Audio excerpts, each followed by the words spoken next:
दोस्तों, आज मैं आपको जो कहानी सुनाने जा रही हूँ, ये कहानी है सिंड्रेला के जादुई गाउन की। तो चलिए दोस्तों, देखते हैं आज की ये कहानी। बहुत समय पहले की बात है। सोनपुर नाम के एक गांव में कल्याणी देवी अपनी पोती सिंड्रेला के साथ रहती थी। सिंड्रेला जब सिर्फ 6 महीने की थी, तभी उसके माता पिता की मृत्यु हो गई थी। माता पिता की मृत्यु के बाद कल्याणी देवी ही उसकी माँ और पिता दोनों थी। कल्याणी देवी अपनी पोती सिंड्रेला पर जान छिड़कती थी और सिंड्रेला भी अपनी दादी माँ से बहुत प्यार करती थी।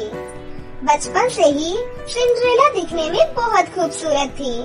बालों का रंग सुनहरा, रंग गोरा और आंखें तो बिल्कुल झील की तरह थी।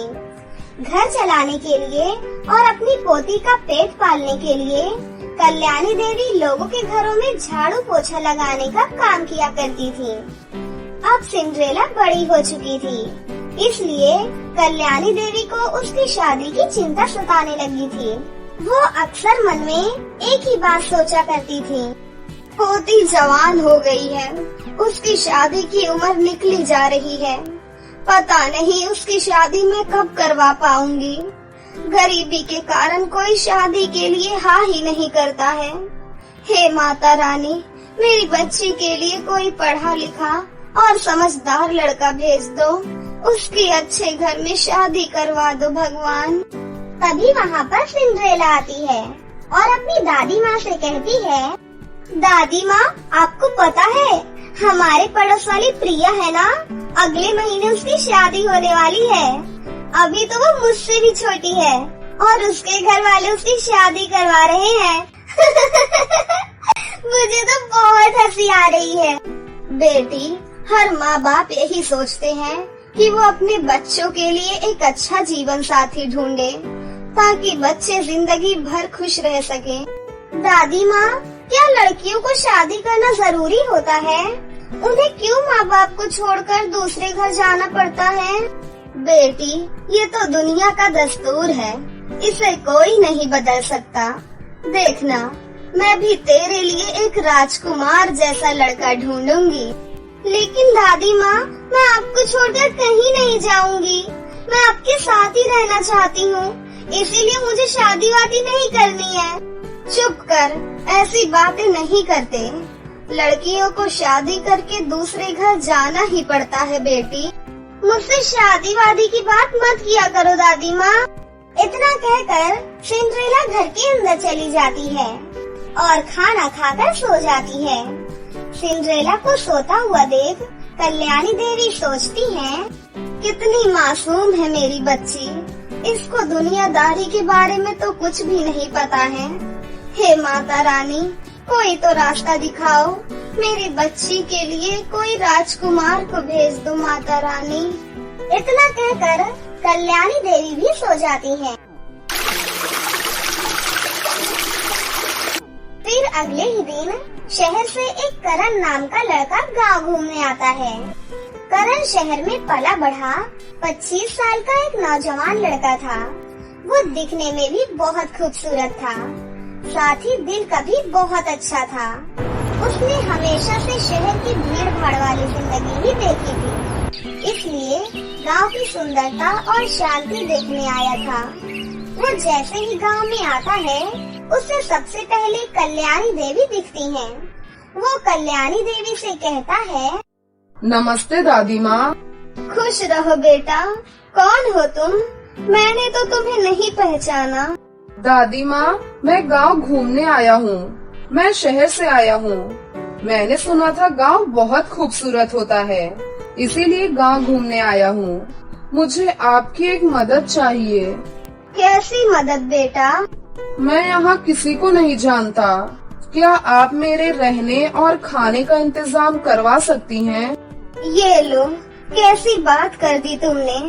तुम तो हमारे मेहमान हो और मेहमान भगवान समान होता है। तुम मेरे साथ मेरे घर चलो। हमारे घर में वैसे भी मैं और मेरी पोती ही रहते हैं। तुम कुछ दिन रहोगे तो हमें बहुत अच्छा लगेगा बेटा। कल्याणी देवी करण को अपने घर लाती हैं। घर आते ही करण की नजर सिंड्रेला पर पड़ती है। वो सिंड्रेला को देखते रह जाता है। फिर कल्याणी देवी कहती है, बेटा ये मेरी पोती है, इसका नाम सिंड्रेला है। ये 22 साल की हो गई है, लेकिन दिमाग बिल्कुल बच्चों जैसा है। हर वक्त शरारत करते रहती है। अगर इसने तुम्हारे साथ कोई शरारत की तो बुरा मत मानना बेटा। अरे नहीं नहीं दादी माँ, मैं तो चाहता ही हूँ कि ये मेरे साथ शरारत करे। क्या कहा तुमने बेटा? अरे कुछ नहीं दादी माँ, चलिए आप मुझे मेरा कमरा दिखा दीजिए। कल्याणी देवी करण को एक रूम दे देती हैं और उसे खाट पर बिठाकर मिट्टी के कुल्हड़ में चाय देती हैं। क्या यहाँ सभी मिट्टी के बर्तन में चाय पीते हैं? तभी सिंड्रेला जवाब देती है, हाँ जी, और हाँ, यहाँ खाना चूल्हे पर बनाया जाता है और ज्यादा से ज्यादा प्रकृति की चीजों का इस्तेमाल किया जाता है। शहर की तरह यहाँ पर मॉडर्न चीजों का इस्तेमाल नहीं करते। बस इसीलिए तो मुझे गांव बहुत पसंद है। इसी तरह करण कल्याणी देवी के घर में ही रहने लगता है और सिंड्रेला उसे पूरा गांव घुमाती है। करण को सिंड्रेला का साथ बहुत अच्छा लगता है। कहीं न कहीं सिंड्रेला को भी करण का साथ बहुत अच्छा लगने लगता है। मन ही मन वो दोनों एक दूसरे से प्यार करने लगे थे, लेकिन दोनों में से किसी में भी इतनी हिम्मत नहीं थी कि वो अपने प्यार का इजहार कर सकें। इसी तरह काफी समय बीत गया और करण की छुट्टियां खत्म हो गयी। सिंड्रेला, अब मुझे वापस शहर जाना होगा। गांव में इतने दिन कैसे बीत गए मुझे पता ही नहीं चला। मुझे जब भी समय मिलेगा मैं गांव आता रहूंगा। तुम मुझे मिस करोगी ना? हाँ, क्यों नहीं, तुम मेरे इतने अच्छे दोस्त बन गए हो। ऐसा कहकर सिंड्रेला थोड़ी उदास हो जाती है। करण कल्याणी देवी के पैर छूता है और सिंड्रेला को दुखी मन से देखते हुए वहाँ से चला जाता है। करण के जाने के बाद सिंड्रेला शांत शांत रहने लगी थी। पहले वाली चंचल सिंड्रेला अब शांत रहा करती थी। एक दिन कल्याणी देवी सिंड्रेला से कहती है, क्या बात है मेरी बच्ची, तुम बदल कैसे गई? मेरी वो वाली सिंड्रेला कहाँ है जो हर वक्त शरारत करते रहती थी, बदमाशियाँ किया करती थी? दादी माँ, समय के साथ सब कुछ बदल जाता है, मैं भी बदल गई हूँ। इतना कहकर सिंड्रेला वहाँ से उठकर चली जाती है। एक दिन कल्याणी देवी के घर एक लेटर आता है।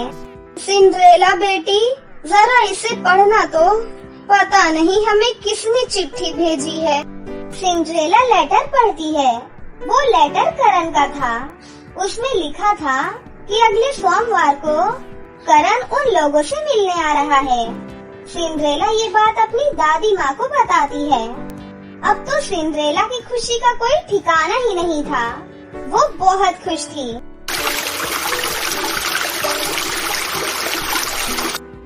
फिर सोमवार को करण उन लोगों से मिलने आता है। दोनों एक दूसरे से मिलकर बहुत खुश होते हैं। इस बार वो दोनों अपने प्यार का इजहार कर देते हैं। सिंड्रेला, ये 1 महीना मैंने तुम्हारे बगैर कैसे गुजारा है, ये सिर्फ मैं ही जानता हूँ। मैंने भी तुम्हें बहुत मिस किया। अब तुम मुझे छोड़कर कभी नहीं जाओगे ना? मुझे जाना तो पड़ेगा, लेकिन तुम चिंता मत करो। इस बार मैं जब भी आऊँगा सीधा बारात लेकर आऊँगा। सिंड्रेला बहुत खुश हो जाती है। फिर कुछ दिन रहकर करण वापस चला जाता है। दूसरी तरफ कल्याणी देवी को सिंड्रेला और करण के प्यार के बारे में कुछ नहीं पता था। इस बात से अनजान वो सिंड्रेला के लिए एक अच्छा रिश्ता ढूंढ रही थी। गांव के सरपंच का बेटा सिंड्रेला की खूबसूरती का दीवाना था। उसको सिंड्रेला से प्यार नहीं था, सिर्फ उसकी खूबसूरती से प्यार था। इसलिए वो कल्याणी देवी से सिंड्रेला का हाथ मांगता है। कल्याणी देवी तो बहुत ही ज्यादा खुश हो जाती हैं। अरे वाह, मेरी पोती के लिए सरपंच के बेटे का रिश्ता आया है। मेरे लिए इससे अच्छी बात और क्या हो सकती है। मैं अभी ये खुशी की बात सिंड्रेला को बता कर आती हूँ। कल्याणी देवी सिंड्रेला के पास जाती है और उसे सारी बात बताती है। सारी बात जानकर सिंड्रेला के पैरों तले जमीन खिसक जाती है, क्योंकि वो सरपंच के बेटे को अच्छे से जानती थी। नहीं दादी माँ, मैं सरपंच के बेटे से शादी नहीं करूँगी। वो बिल्कुल अच्छा लड़का नहीं है। हमारे स्कूल के बाहर वो लड़कियों को छेड़ता था।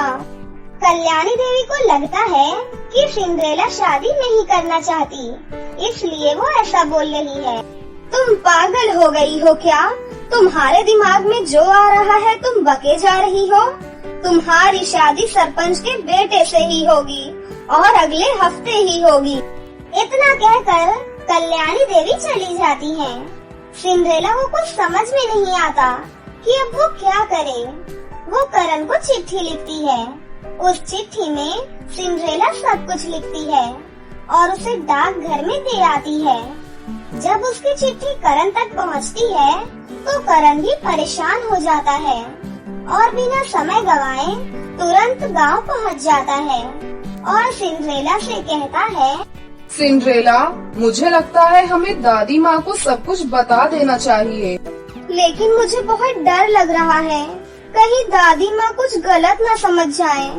करण, मैं सरपंच के बेटे से शादी नहीं कर सकती। तुम चिंता मत करो सिंड्रेला, हम दादी माँ को समझाएंगे और मुझे यकीन है वो हमारी बातों पर जरूर यकीन करेंगी। करण सरपंच के बेटे पर नजर रखने लगता है और उसकी सारी बुरी आदतों को अपने मोबाइल के कैमरे में सबूत इकट्ठा करता है और सारे प्रूफ के साथ कल्याणी देवी से बात करने जाता है। दादी माँ, मैं आपसे बहुत बड़ी बात कहने जा रहा हूँ। मैं और सिंड्रेला एक दूसरे से बहुत प्यार करते हैं। सिंड्रेला सरपंच के बेटे से शादी नहीं करना चाहती। क्या कहा तुमने? अरे तुम दोनों की बुद्धि भ्रष्ट हो गई है क्या? अगर सरपंच जी को ये बात पता चली तो वो तुम दोनों को गोली मार देंगे। फिर करण उन्हें सरपंच के बेटे की सारी करतूत अपने मोबाइल में दिखाता है। कल्याणी देवी ये देखने के बाद, बेटा, मुझसे बहुत बड़ी भूल हो गई है। सरपंच जी बहुत खतरनाक है। अगर उन्हें इन सब के बारे में कुछ पता चला तो वो हम तीनों को गोली मार देंगे। हम तीनों यहाँ से भाग जाएंगे दादी, किसी को कुछ नहीं पता चलेगा।